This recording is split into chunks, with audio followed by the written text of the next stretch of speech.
Assalamualaikum warahmatullahi wabarakatuh. Anak-anakku kelas 4 yang Pak Guru sayangi, yang tentunya saat ini kalian semua masih berada di rumah. Mudah-mudahan diberikan kesehatan oleh Allah beserta keluarga, amin.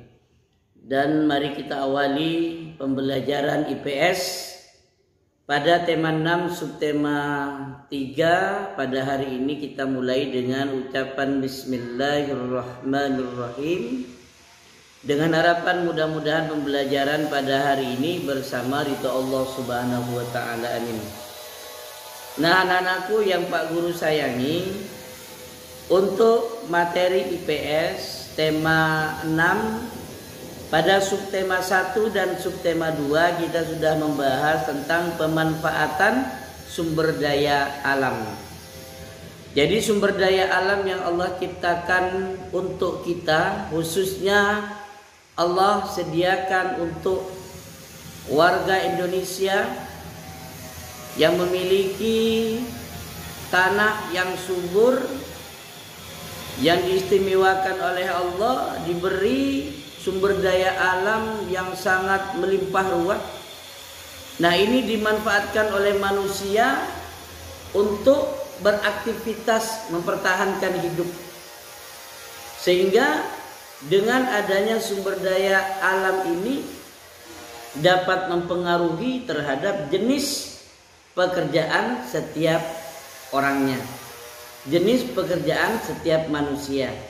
Contoh misalnya, ketika kita berada di pegunungan, maka kita banyak bekerja sebagai pak kebun, tukang kebun. Karena di situ banyak ditanami kebun kopi di dataran tinggi ya. Ada kebun coklat karena tempatnya dingin. Ada juga kebun itu ditanami dengan palawija, sayur mayur dan lain sebagainya.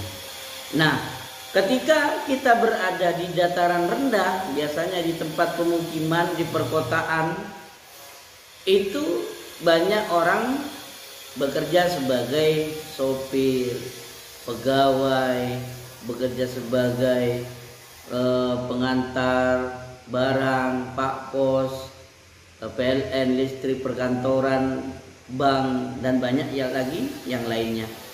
Kemudian yang ada di pinggir pantai, banyak orang yang memanfaatkan hasil sumber daya alam itu, yaitu sehingga banyak orang yang bekerja sebagai apa? Sebagai nelayan, karena sebagian besar mereka menangkap ikan.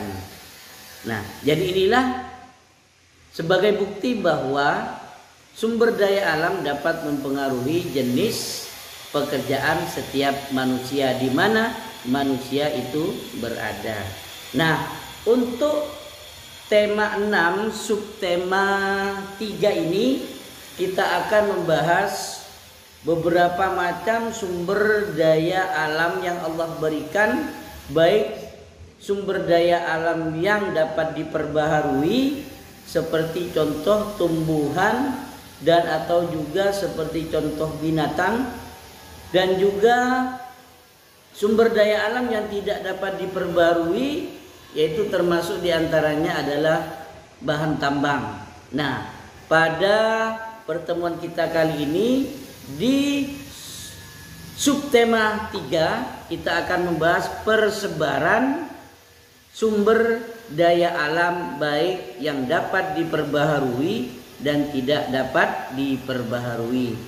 Oleh karena itu, tujuan pembelajaran pada kali ini kita berharap, Pak Guru berharap kalian semuanya memahami, mengetahui setiap tempat-tempat ya, setiap tempat, setiap daerah, bahwa persebaran sumber daya alam ini tersebar di seluruh Nusantara ya, baik yang dapat diperbaharui atau tidak dapat diperbaharui. Biasanya sumber daya alam yang tidak dapat diperbaharui itu hanya beberapa daerah saja yang ada ya. Jadi sumber daya alam yang tidak dapat diperbarui seperti bahan tambang tidak semua daerah memiliki. Beda dengan sumber daya alam yang dapat diperbaharui seperti contohnya tumbuhan dan binatang. Itu banyak tersebar di daerah-daerah. Artinya hampir merata. Jadi sumber daya alam yang dapat diperbaharui itu hampir merata di setiap daerah.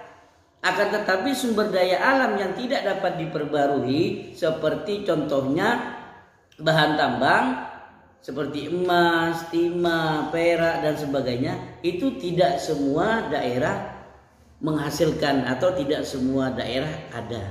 Oleh karena itu, Pak Guru berharap kalian dapat mengetahuinya seluruh persebaran sumber daya alam yang ada di Nusantara ini.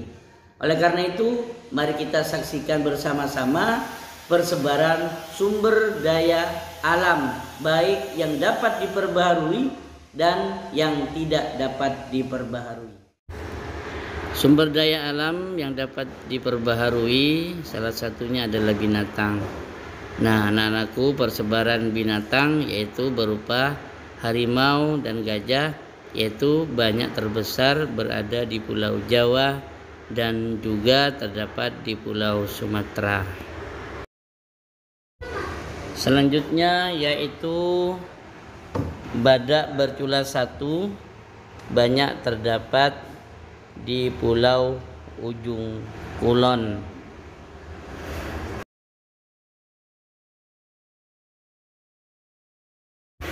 Selanjutnya yaitu binatang komodo, sebagian besar berada di Pulau Komodo. Nah, selanjutnya yaitu orang utan. Orang utan ini banyak terletak persebarannya yaitu di daerah Sumatera dan Kalimantan. Nah, anakku, itulah tadi sumber daya alam yang dapat diperbaharui berupa binatang liar. Sekarang Pak Guru sampaikan sumber daya alam yang dapat diperbaharui berupa binatang peliharaan, yaitu seperti ternak sapi, paling banyak terdapat di daerah Nusa Tenggara, Sumbawa, Jawa, Bali, dan Sumatera. Nah, kemudian peternakan kuda, persebaran paling banyak yang terdapat yaitu di daerah Sumbawa dan Nusa Tenggara. Ini merupakan binatang ternak yang merupakan salah satu sumber daya alam yang telah dimanfaatkan oleh manusia sebagai binatang ternak. Nah, itulah tadi persebaran sumber daya alam yang dapat diperbaharui berupa binatang, baik binatang yang liar ataupun binatang peliharaan. Selanjutnya kita akan membahas tentang persebaran sumber daya alam yang dapat diperbaharui berupa tumbuhan.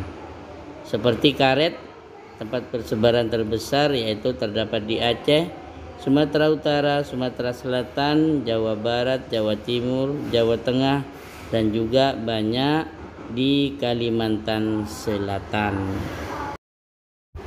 Selanjutnya yaitu persebaran daerah terbesar, yaitu seperti penghasil padi terbesar terdapat di daerah Jawa.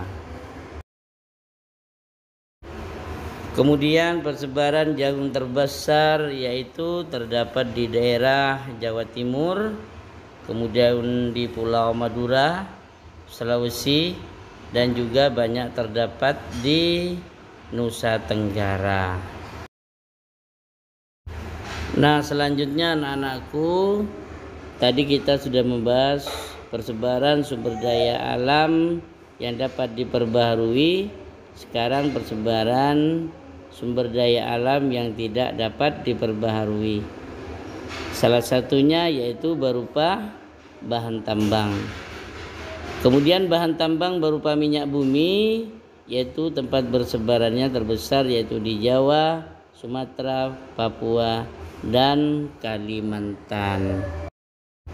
Selanjutnya yaitu daerah penghasil batu bara terbesar terdapat di Sumatera Barat, Palembang, Jambi, Riau, dan juga terdapat banyak di daerah Aceh. Dan kemudian selanjutnya daerah penghasil emas dan perak yaitu terdapat di Papua, Bogor, Banten, Jambi, dan juga terdapat banyak di Kalimantan Selatan. Dan selanjutnya persebaran penghasil tembaga yaitu terletak terbesar di daerah Papua. Dan selanjutnya persebaran penghasil timah terbesar yaitu di Bangka Belitung. Dan banyak lagi sumber daya alam yang lain, utamanya sumber daya alam yang tidak dapat diperbarui, tersebar di berbagai daerah, dan kalian tentunya nanti bisa dapat dicari di referensi buku yang lain. Terima kasih. Nah, anak-anakku kelas 4 yang Pak Guru sayangi, dan alhamdulillah kita sudah tadi membahas beberapa persebaran sumber daya alam yang dapat diperbarui seperti tumbuhan atau binatang, dan sumber daya alam yang tidak dapat diperbarui seperti bahan tambang. Kita sudah banyak mengetahui, dan mudah-mudahan dengan kalian mengetahui sumber daya alam yang Allah berikan kepada kita, sehingga kita semakin bersyukur kepada Allah atas nikmat yang telah Allah berikan kepada kita. Allah berikan kepada kita sumber daya alam yang dapat diperbarui seperti binatang bermacam binatang, tumbuhan bermacam-macam tumbuhan, dan juga sumber daya alam yang tidak dapat diperbarui berupa bahan tambang, ya seperti yang digunakan perhiasan emas, perak, dan sebagainya, intan dan sebagainya. Itu ya sebagai alasan bagi kita, sebagai bukti bagi kita untuk kita semakin mendekatkan diri kepada Allah, bersyukur atas nikmat yang Allah berikan kepada kita. Ini harapan Pak Guru. Mudah-mudahan kalian semuanya memahami, menyadari bahwa Allah telah memberikan banyak nikmat kepada kita, dan kita sebagai orang yang beriman, maka kita selayaknya kita harus bisa mensyukuri nikmat Allah tersebut, yaitu dengan banyak beribadah kepada Allah Subhanahu wa taala. Mudah-mudahan pembelajaran pada hari ini bersama ridha Allah dan bermanfaat bagi kita semuanya. Amin. Pak Guru akhiri dengan ucapan alhamdulillahirabbil alamin. Wallahul muwaffiq ila aqwamit thoriq. Assalamualaikum warahmatullahi wabarakatuh.